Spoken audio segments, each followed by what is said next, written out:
Beautiful human, thanks for clicking on our conversation with Keshi. I'm so excited. We have a lot to discuss. EP's debut album that's on the way.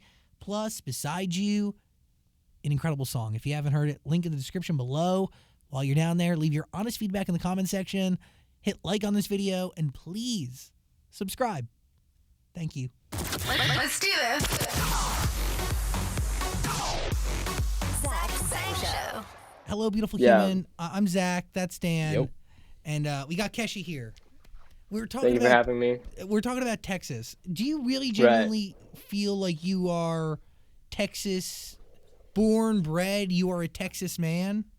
Absolutely. I mean, I've been here my entire life. I've gone nowhere else. Like I grew up around just like tons of land, seeing like cows and animals graze all over me, But I'm from an area that's like not so rural, definitely more suburban. But yeah, Texas life is in my blood.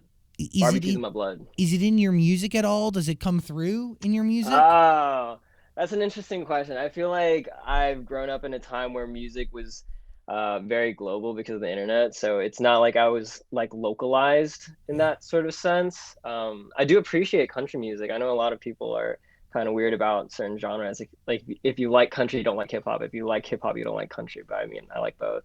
Guitar, where does that come from in your life? Right. How do you discover it? Because I'm assuming you're playing guitar on every record.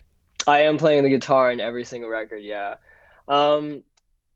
I first fell in love with the guitar just from I watched a show called Drake and Josh, and there's a character on there named Drake Bell, and he got all the ladies because he played in a band and stuff. And I think that made a very strong impression on a young me. And I've always wanted to play, so I asked my mom one day if she would get me a guitar, if she would, help me figure out how to play it, and she was like, no. And I was like, great.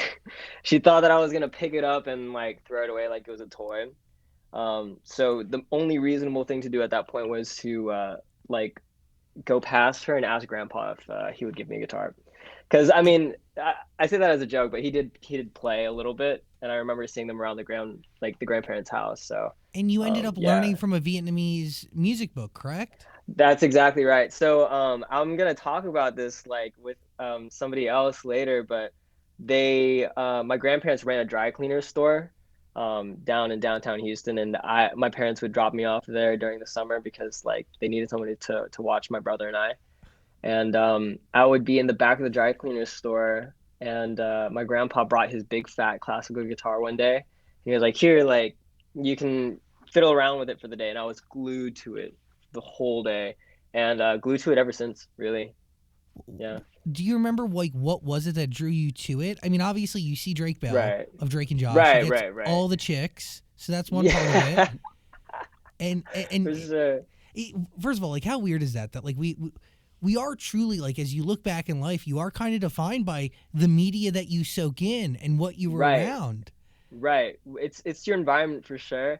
Anything that you consume, it has a really strong impression on you, especially when you're like that young, So yeah, it was, I can't really explain what it was. There was like an intrigue to picking it up and holding it in my hands. And I think it's because I longed for it for so long that once it was in my lap, I was like, oh, like finally, like it feels right. And then you start figuring out like, oh, you put your finger on the fretboard and it makes like a different tone and all that sort of jazz. And it was just electrifying, really. I never thought that it'd be so simple, but I found a way. Yeah. I found a way. What are you quoting? That is the theme song of Drake and Josh. That's the theme song. That is the theme song to Drake and Josh. It's called I Found a Way. That was one of the first songs that I learned on the guitar, actually. Of course, it had to be, right? Yeah, naturally. And by the way, one of the greatest theme songs of all time, written by Backhouse Mike, a.k.a. Michael Corcoran, an incredible human being and a good friend of the show and ours. We love him very much. It's very weird. Like, I never thought like a show like Drake and Josh would have so much influence on music in future years, but it's crazy, honestly. It's come full circle. Drake Bell was definitely one of my inspirations for picking up the guitar, but in terms of like learning to be a songwriter and wanting to make music my own, that's definitely my hero is John Mayer. Like he's just like, I mean, you have battle studies like on my wall right there, so you can hear it. I think, and moving forward, the only thing you should learn from Drake Bell is cautionary tales, my friend. Cautionary tales. Um, you really do hear the John Mayer influence in the records that you've put out, and I want to kind of go through some of my Right. favorites. But Beside You is a song that I how would you describe this song in your life before you Right. released it? This was a really interesting song for me to write, honestly. The first and foremost thing being that it was a collaborative effort, and I'm kind of notorious for not being able to play well with others. It's not because like I'm like mean or anything. It's just because I'm very like picky about like my lyrics and my melodies and where I go. So it was the first time where somebody sent me over a beat, and that somebody being Madion of all people. So just an incredible dude, incredible producer and DJ and artist. And it was I so the story is that they sent me over the track before I had a call with him, and I kind of wanted to impress him. So I was like, I'm gonna have something written on this track before we even talk. So I laid down the hook right away, and then we got on the call, and then I played it for him, and then I think at that moment the both of us realized that we might be onto something really special. Um, so that was like a really important stepping stone for me, collaborating for the first time. And Madion, another like young guy. We mentioned him the other Right, day. He collaborated with Porter Robinson after many right, years. Um, right, so obviously that's not a way that you usually write. When somebody gives you right. a beat and you have to craft something to it, Hmm. what headspace do you put yourself in for Beside You? I mean, it sounds like you're talking to somebody. Right. I mean, absolutely. I have a tendency to write bittersweet sorts of songs, songs that are like a little more vulnerable, and a little bit more solemn. And I wanted to have an exercise in kind of writing lyrics for the sake of the track. You know what I mean? Like something that complements the sound, like um, being a courteous writer. That's what I'd call it. And after I wrote the hook, the words just kind of poured themselves out as like for the verse portions. The funniest thing is that like I had written the hook, we wrote the pre-chorus together over like FaceTime. He sent me the stems over email, and I actually put it down for a couple of months. I put it down for a couple of months to focus on working on my album. And then one day in LA, I had a lackluster day in the studio, so I was like, I want to be productive today, so I cracked it open. And also my team loved the song, so they were like, please finish it. So I was like, okay, let me crack my hand at it. I finished it that day and I sent it over. I called Matty on too. I was just like, hey, do you like this? And he's like, I love it. So yeah. So when you decided to put it down, where Yeah. was the song at? Like how far along was it? The so the arrangement definitely needed some work. I mean, all the production that you hear is still there. But it was mainly the verses. The pre-chorus and the hook were done. And that tends to come very naturally to me. Filling in the gaps with the substance is definitely where I think most people have like trouble writing a song. So So when you put it down, are you 90% of the way there? Like what needed to be finished when you had a crap day in yeah, LA and you wanted to fill time? yeah, it was so I had a really lackluster like writing sort of day the day before. Like I spent like 8 hours in the studio. I just like could not come up with anything. Hmm. So I think that for the most part, I would classify like the hook and the pre-chorus and the production. I would say that's like 70% done. It's just a third of it that just kind of needs to be banged out, but you still want to be thoughtful with it. So when I heard the song, I envisioned like you're like taking a breather from like a smoky, crowded ass room at a club, and you're just trying to like um, have a breath, and then you lock eyes with somebody that you were locking eyes with the whole night, basically, kind of a vibe. When you're Yeah, writing songs just you, are you right, starting with a guitar right. or are you starting with a story that you want to tell and then you're putting guitar to it? I always start with the guitar. Always start with the guitar. The lyrics definitely come like after the fact. And even if I do have something to say, I'll always start with the guitar first. The first thing I gravitate towards is just like interesting chords or an interesting chord progression or an interesting voicing. I'm a little bit of a music theory nerd. I just like hearing variety in my music. I like hearing a little bit of spice in it, whether it comes from the drums or like, the chords or anything else, whether it's on guitar or piano, yeah. Does a guitar make its way into the creation of Beside You at all, or It does. It actually does. how? So the funny thing about the thing about Beside You is that the chords are always very important to me. And the chords that Marion chose are actually right in like my territory, right exactly where I'd go. So I did add like a little bit in there, but I think that he definitely sampled some or he used some like synth based guitar. But it's like it's over here.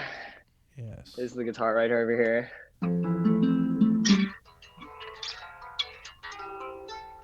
And then yeah, something like that. Yeah. So those are the chords that I is home for me. So it came very naturally. Hey, beautiful human, how many subscription services are you currently paying for? Do you even know?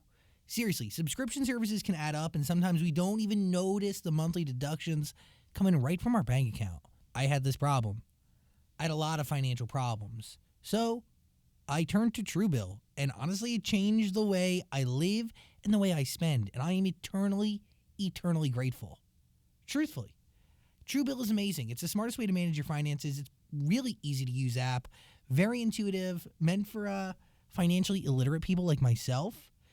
Also, you can cancel subscriptions really easy through Truebill. It's really amazing. It connects right to your bank account, and it can tell what you're paying for on a monthly basis, and then it will tell you, like, we can negotiate this bill lower for you every month, or we can cancel it completely for you.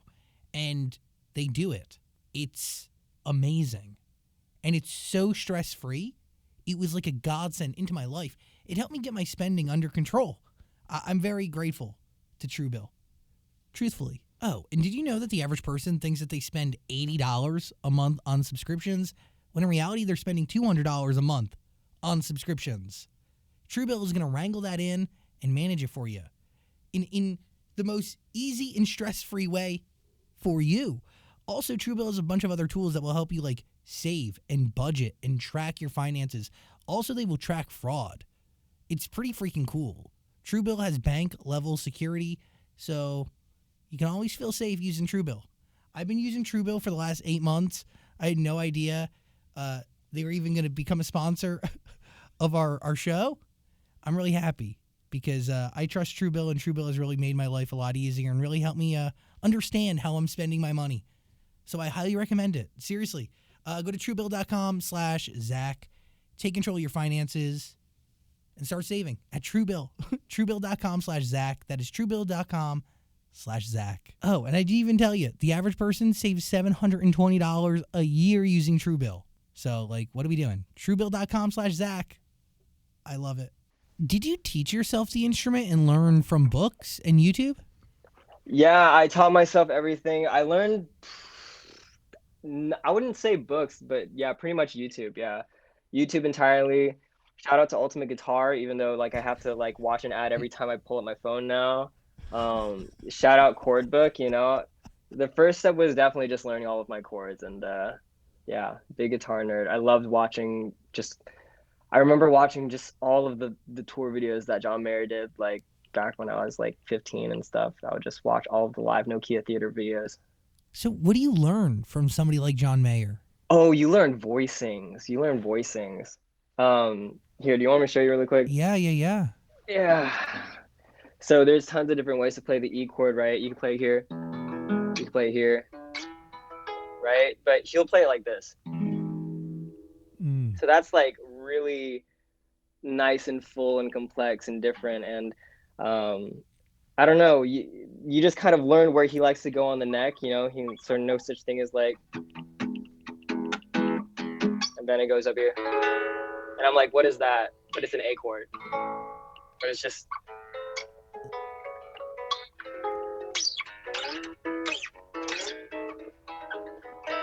So you have to watch and listen to everything he's doing to learn, correct? Right. Yeah. You just kind of, I'll try to like zoom in and be like, where the hell are his fingers, and try to figure it out. But yeah, for the most part, it's using your ear. And then once you figure out like why he does certain things, you figure out like what the formula is. So are you still every day learning how to better yourself at guitar? Absolutely. There's a certain point where you like hit a bit of a wall and you slow down. But you know what I've been learning a lot is I've started finally working with a producer, and that feels really good to say also. And you learn so much just as a person and a producer and a writer just by like collaborating with other people. So Yeah. I'm shocked that it took me so long to be able to open up to do it. But he's been teaching. His name is Ely. Ely's been teaching me tons of different on the guitar. But it is scary, right? Because everything else you've done, you've pretty much done yourself, and it Right. clearly works. So Right. Right. That's definitely the dilemma that I face. But it, at a certain point, you start to realize there's like a wall in front of you, and you want to just like overcome it. And there's no better teacher than like somebody else to help you. was it hard to find the right producer? Because the Yes. stories you tell are pretty honest and very vulnerable, and they seem Yeah. transparent. Yeah. Yes. It was absolutely very, very hard for me to find a producer that I jive well with, mainly because there weren't that many that we were looking for that worked out of Logic, and I work out of Logic. So like I just know all the shortcuts like by heart and everything, and it's so Interesting. convenient for me to be able to switch out of the chair when I need to. And to let him like set up the microphones and everything, and to like record me. But I like to put like intentful like little cuts. Like I mix and like cut and arrange the track at the same time as I'm writing. So like I need to be involved in like the whole thing. I wish I could take my hands off, but I can't. I just can't. Wait, you said you arrange while you write? How does that work? Yeah. Yeah, so by arrange I just mean like copying and pasting like the drum tracks, and like when they come in, like when does the tempo like increase in terms of like the hi-hats and the snare come at the pre-chorus, and then in the hook everything comes in. But maybe I want things to like take a break for like one measure and then like snap back in. Like I just like a big variation in where the drums are. What's come easier to you, learning guitar or learning how to write a song? Oh, they go hand in hand. They definitely go hand in hand. I learned how to play the guitar first, though, um, for sure. I played the guitar for like 2 or 3 years, learning the in and outs of all the chords and everything. And I think there's a natural inclination to want to start singing, and a natural inclination to want to start like writing your own music and um, kind of expressing yourself. So yeah. Does that only come when you have something to say? It comes most naturally when you have something to say. Yeah, there are definitely times when you do run out of some steam, and you're slamming your head against a track that that doesn't want to come out. And those are definitely the toughest times for me. And but I can confidently say that the past month has been very fruitful. Like I've been writing a bunch of music, so I'm stoked. How do you approach writing your debut album compared to your EPs? I was very confused about that too. I'm gonna be honest with you. I was really lost. I was like paralyzed. I didn't want to come into my studio. I was afraid that I wouldn't be able to write anything, or that something that I would make would sound exactly the same as the things that I made before. And I've always wanted to make like a continuum. I've always wanted to make something like undeniable, like like a classic. So what I did was that I went onto the Rolling Stones website. I was like, what is a good album? And they have like a top 500 list. I went through like 50 of them. Like I just listened to them top to bottom, because I was like, what the hell makes a good album? I need to figure it out. Um, and what I learned was that there's no formula. There's no formula. There's like I listened to the Beach Boys. I listened to Prince. I listened to Nirvana. Yeah. I listened to Marvin Gaye. Like there's like they all just do whatever they want to do, and they do it, and it's 100% them. So I think that was really freeing for me to realize that like as long as I trust myself and um trust my intuition, I'll be able to make something that's pure and something that's me. And I think for the EPs, the difference was that I was definitely in a battle of, you know, will my A&R like this? Will my fans like this? Like I never really cared about whether I liked it or not. I mean, I do love the songs, but that was at the forefront of my mind. So now making the record, everything is 100%. I'm in love with it. What changes for the perspective, or whose opinion matters? Like like what has to shift for that to shift too? I think it's more about like in my head, I'm sure that honestly, like my A&R would be thrilled to hear whatever that I would come up with. I think that it was just a battle between me and thinking like what's gonna break me, or like what's the general public who's not my fans, like what are they gonna love? It's shifting that back. And um having confidence in my own sort of natural tendencies. Is there a fear of doing something that sounds like something else? Absolutely. Yeah. But That that's art, right? it was kind of off what he said and what you said before. If your EPs did so well and you grew this huge fan base, why Right. why is it wrong to make your debut album similar to the EPs? Is there something like is that not what you're going for? That's a good point. I think it's I think that repeating yourself over and over again is something that gets stale, and I feel like I've kind of done what I set out to do with those first EPs, and they are my favorite version of like what that style is. So I want to go and kind of check out other territories and basically put my all into it and try to make that succeed as well. Um, so yeah, I think every artist wants to definitely evolve. It's definitely not like so out of what I'm used to doing.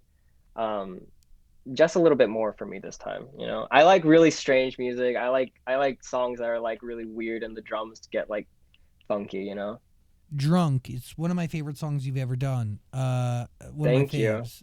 Where are you at? What do you witness to bring this song to life? Right. So Drunk is a song that is it's like a love letter. A love letter? I think it's like a love letter to an ex. It's like a reminiscing sort of story because there were times where I went to school in Austin. I went to UT Austin, and we would get really drunk on a place called Sixth Street. It's like just a street filled with bars. I don't know if y'all have ever been there, but it's great. It's disgusting.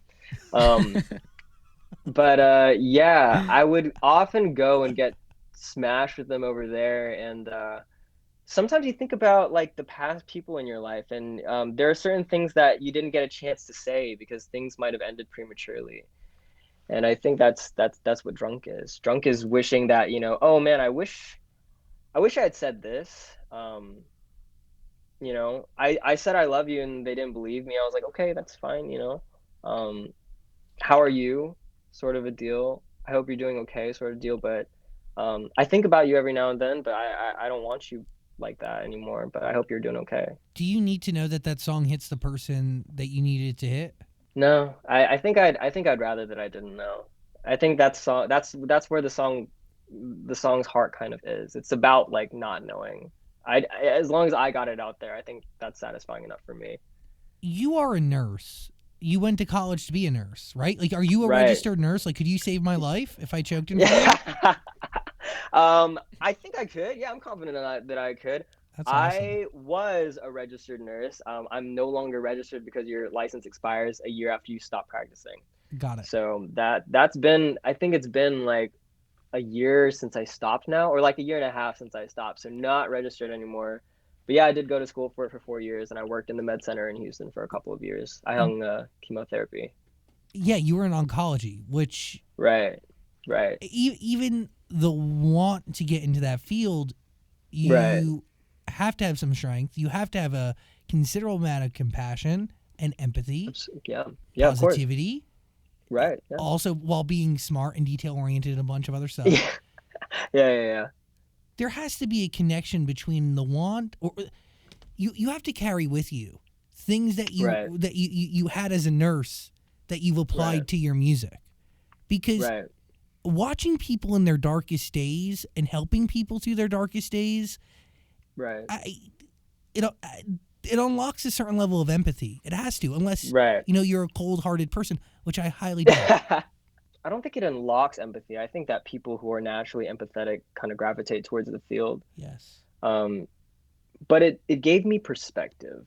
Working as a nurse gave me perspective because I met all sorts of different people, and I feel like you hear this from a lot of people who like work in the field, but it's true. Like, I feel like when you live your life, you are isolated to your circle of people and like-minded people who, share the same beliefs or, cultures. And like the hospital doesn't like they don't organize things based on your preferences. Like they you're there to work and you meet people from all walks of life, like young and old. Like it just taught me that like we're so similar but we're so different at the same time.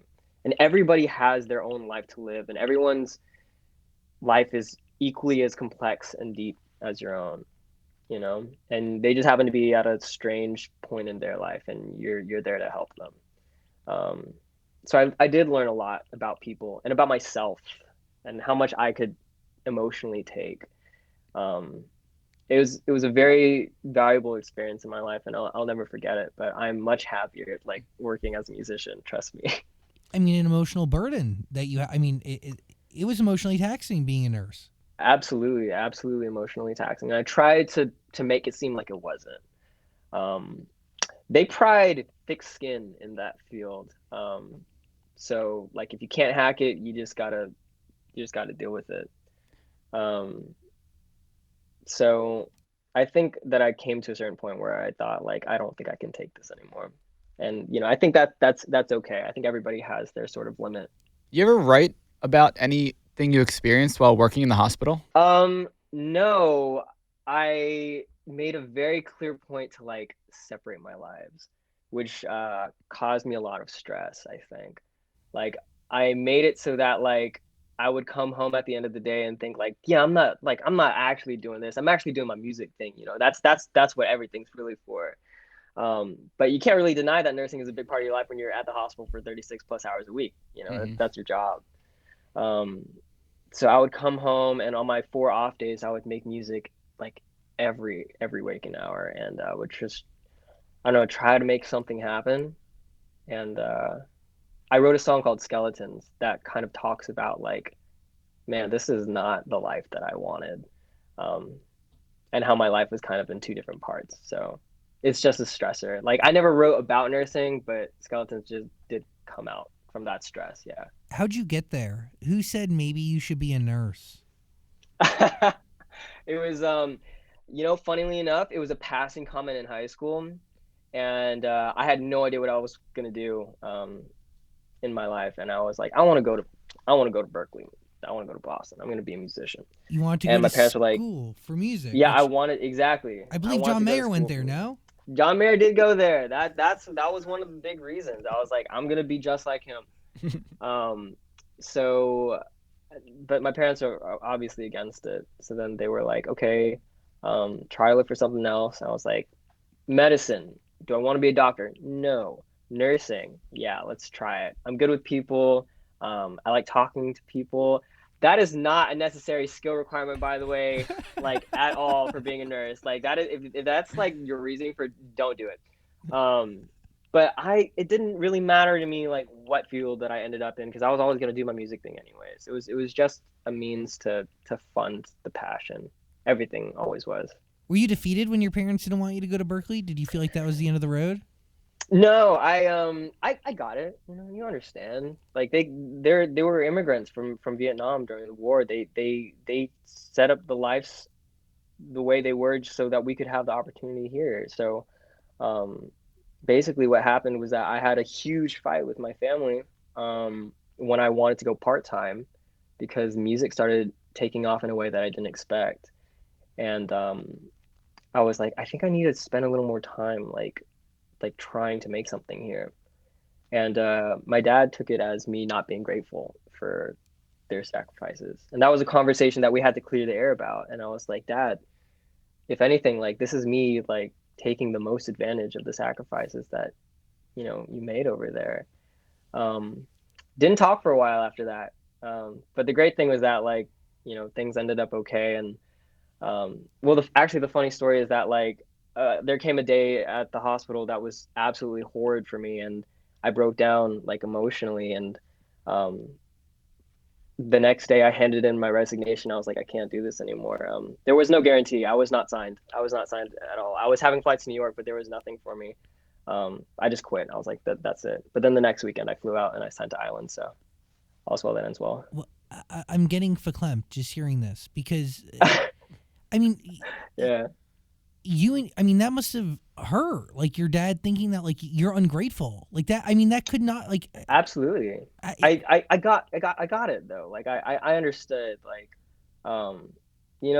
to them having their son throw away like the college education that they thought anyone could dream of, you know, that's it. 4 years, all the money gone down the drain for what? So I can chase a silly dream. But he wasn't there watching like the growth like I was, and I started to understand. I was like, no, I think I just need to take a chance. And I think the sooner that we all realize that it was taking a chance rather than like committing for the rest of my life, Yeah.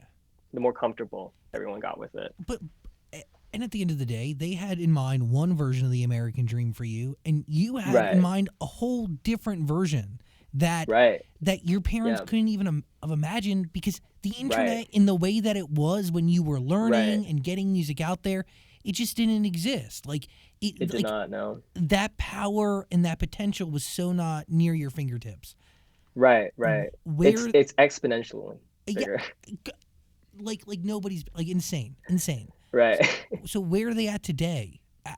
Do they accept what you do? Absolutely. Yeah. The funny thing was that when I did come home that day after the horror day, I talked to my mom at the dinner table because I was still living at their house.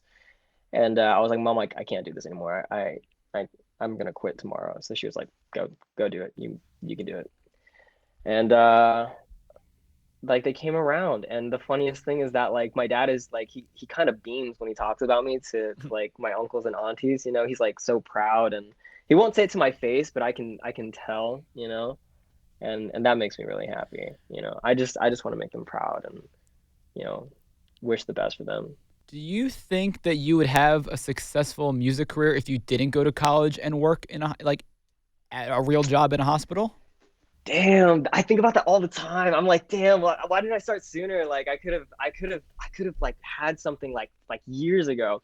But honestly, um there was a certain hunger that bred when I was working as a nurse. Yeah. I wouldn't say bred, I would say festered.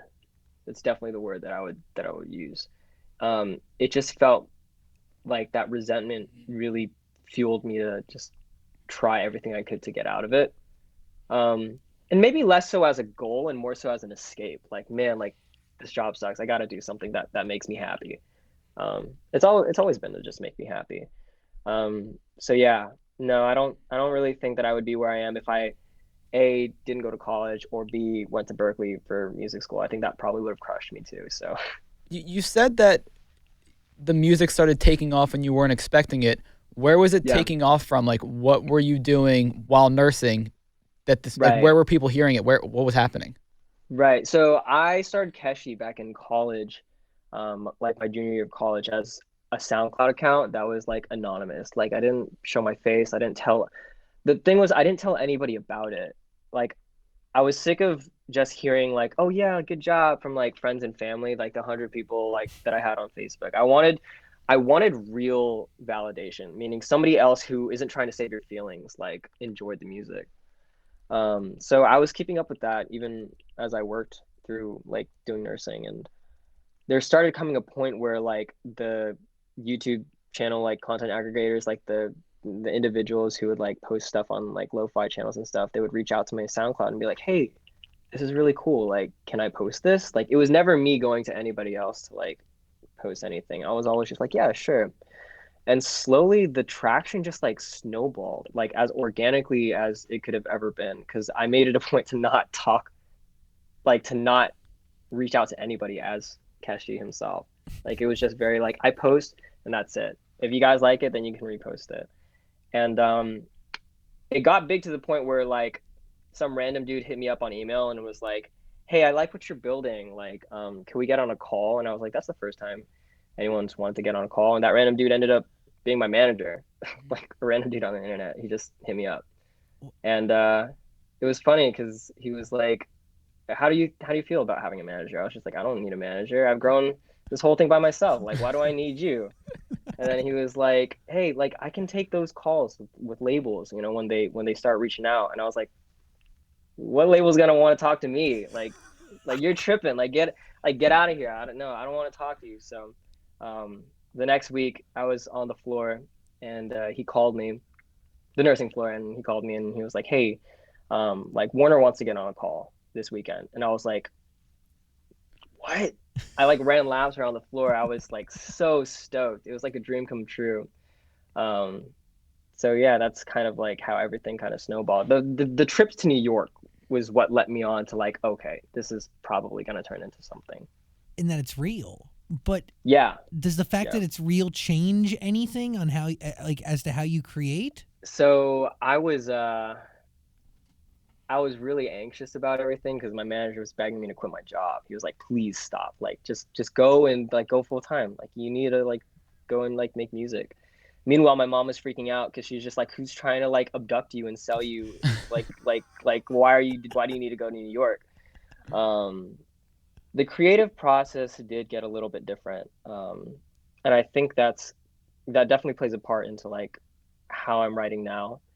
um, I did start considering back then, like even as soon as I signed, like, okay, now I have other people that I need to make happy. Like, what makes them happy? Like, what makes me a legitimate artist? I really struggled with that. Um, and at the end of the day, you just have to trust in yourself, like I said. So What makes a legitimate artist? that's what I'm trying to wrangle with, man. It's I'm trying to think about like what establishes legitimacy for the artist that I love in my mind, and part of it is just, I don't know, there's a certain quality to it. I know a lot of people call it star quality. Um, it's like a state of thinking that they're not even human. Like John Mayer, sometimes he's shredding on the stage and he's just like a god, and like that's just what separates him from like, you know, the rest of man. Or like even Frank Ocean, he's just an amazing lyricist and melody wizard, and the atmosphere that just like sucks you in when you listen to Blonde. That's that quality. And that godlike energy is fueled by, their art and their passion and their lyrics, and it's Yeah, fueled by a bunch of things. right. I think it's interesting how you started this whole thing anonymously. Would you still have picked Keshi as the name if it was just you, or would you have done that differently? Yeah, I've come to really fall in love with Keshi, and like the artist as like a concept. It's kind of weird. It's my line in the sand that kind of separates like me from the listeners and the fans, where I'm kind of just like, okay, this is what I want to show you. This is all I want you to see, like, from me. There's it feels a little strange when I have fans kind of digging into my personal life, and like I start seeing pictures of me from like my childhood come out on fan accounts, and I'm like, how did you get this? So I don't know. It's an adjustment period for me. I would But definitely still pick Keshi. but the lyrics are based on a reality that you experience Yeah, as you, a absolutely. human being. Right, right. It's like the thing about having an artist being able to convey these ideas out is that like you don't have to be like just, you don't have to be right, because when we feel things in the Mm. moment, we feel them as, like as people. Um, so like the parts of Keshi that come out are definitely the most undiluted like parts of me. I'm a reasonable person. I'm not gonna like go and like off myself because of like a terrible situation. But there are certain times where like you have really extreme emotions, and it's an outlet for me to kind of express them. Do you write right when you feel things, or do you wait and process and then write, or do you write to process? I would say right to process. It's never like I'm gonna get in the studio like right away sort of thing. But like I said, I always love making the music first, and then once the beat's laid down, then I'll kind of explore through my heart, like what have I been going through recently. So will And you mhm. play the guitar emotionally, or do you have to be clear headed to come up with new things on the guitar? Like what is that? Definitely clear headed. It's a very like separated process actually. It's not like I'll go in thinking like, oh man, like I want to write like a sad song today, or like I want to write like an upbeat song today because I'm feeling it.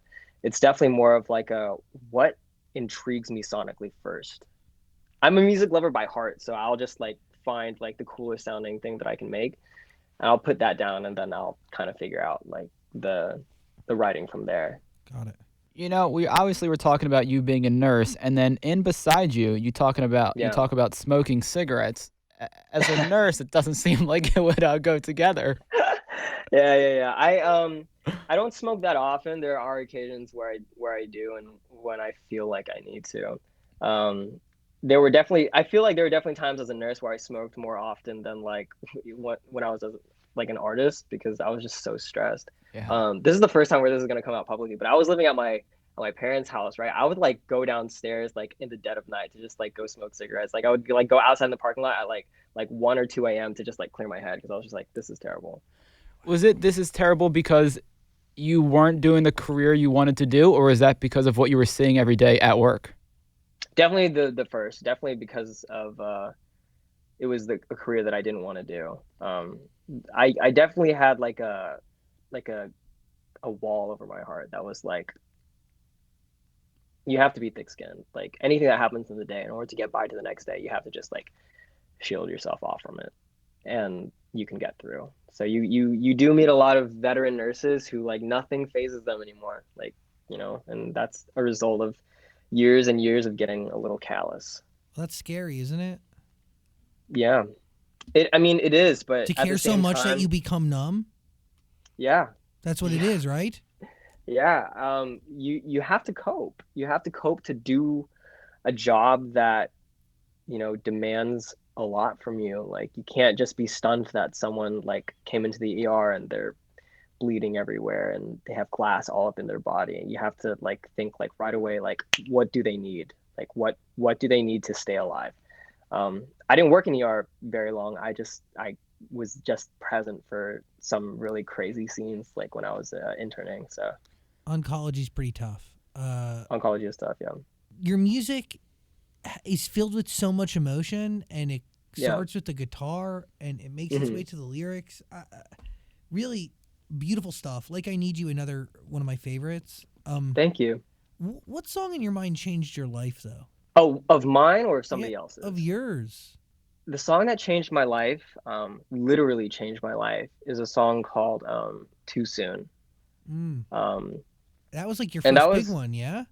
That's right. That's right. Yeah, I'm surprised you know that. That's crazy. Yeah.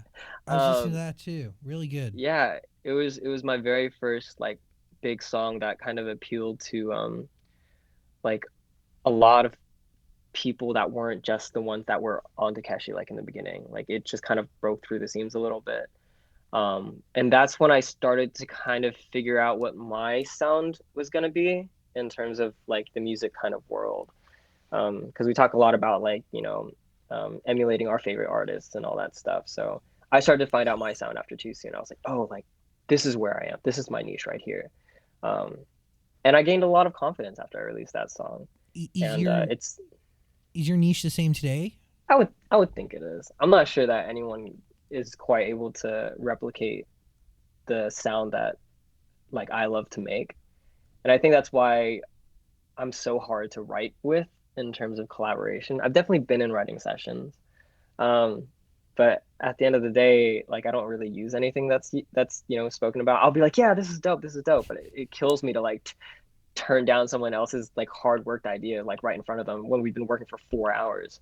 But I'll always say like, oh, I'll take it home, I'll take it home. So I do take it home, just the beats by themselves. I take them all home, and then I write to them by myself. Who's the most famous co-write you were in a session with that you've definitely left hanging? Oh, I feel like you've gotten there some has good sessions. I've looked on your Instagram. We have some mutual right, friends. Have you written right, with right. Alec Benjamin before? I have not written with Alec Benjamin. We actually just linked up and just started talking, so we haven't yet. Excited to get into something with him though. He's amazing. He is amazing. Um, I haven't left anyone really huge hanging about the writing. No, the definitely, um, like I would say that the biggest person that we have a song ready coming out is with Max Schneider. Ah, Love Max. Yeah, Dan's I obsessed with love him. Max. Max He's is just a great literally guy. he's the sweetest human being I've ever met. I was at his house in LA recently, and like I got to meet his wife, his parents, his kid, and Oh. they're all like lovely. It was like a scene out of a movie. Emily is one of the greatest human beings and the kindest souls, and She is. Max is genuinely one of the most talented people I know, hands down. And his No, talent is absolutely. only matched by his kindness. And Dan is a super fan. I just think he's the nicest guy in the world. He is. He really is. I mean, I was actually so blown away when I met him because he's just like so down to earth and genuine, and like his smile just radiates like just sweetness, just a pure human being. Are you making this debut album in LA? Like, have you spending a lot of time there, or are you spending most of it in Houston? Yeah, so it's been an interesting process. The producer who I've worked very closely with, he lives in LA. So we have been blocking out dates where I would go there for 2 weeks. I would just like kick it at an Airbnb for 2 weeks and go to a studio every day, and the focus wasn't on writing, but creating like a sonic palette, basically, so I could come home and write to it later. So the album sonically is done, which is a funny thing to say. It's a funny thing to hear the whole record before it's like written. But now that I have everything, it's very easy for me to just like come in. Like the song is fertile for me to write on, and I just try to bang it out, and it's out. And like they've been coming out really fast, like in like less than 3 days. It's been great. Wow. So you essentially Yeah. take all the sonics and you match emotion and stories to them after. Yeah, basically, yeah. And you know, even if it's a mismatch, that's kind of fun. Like I don't tether myself too strongly to what the mood of the track is. And the nice thing is that I know my way around a DAW, so like I can like edit things if I need to, and I don't have to like consult him to like send me back a different version where like, you know, the song is edited or anything. I can just do it all myself here. Do you have a date for the debut album? No, not yet. Trying to wrap it first, and then we'll announce it like whenever it's closer to the date. Yeah. So I just want to ask, so you have like Yeah. a complete album of instrumentals. Do you just like put it on your car in your studio and just kind of hum along and see Yeah. what works? Yeah, so it's more like focusing on one track like at a time. And I will listen to that like over and over again. Like whether it's half written, I'll bounce it and I'll put it in my phone. If I'm on the drive somewhere, I'll just listen to it over and over again. So yeah, I do. I'm more than halfway done, so I don't have that many instrumentals to listen to left. Keshi, Yeah. an honor. There's a link in the description Zach, below, thank you so much. friend, to listen to Deserve You. Besides you, Jesus, Deserve You. Oh my God. I don't know where my head's at. The world does deserve you. Yeah, they really do. Thank you guys. No, it was It an was honor. no, it was a pleasure for me. Sorry for all the technical difficulties. My apologies. No, stop it. And sorry to keep you. Please come back for your debut album. We appreciate it. I will absolutely come back if you guys will have me. Thank you guys so much. Have a good night. Anytime. Peace and love. Yeah. Peace and love. Hey, beautiful human. Thanks for watching our full interview, but I get it. Like, a full interview is a lot. So we got a clips channel. We don't expect you to watch the full thing anymore, so we just gave you the highlights. Please subscribe and notifications and all that stuff. Okay, cool. I love you.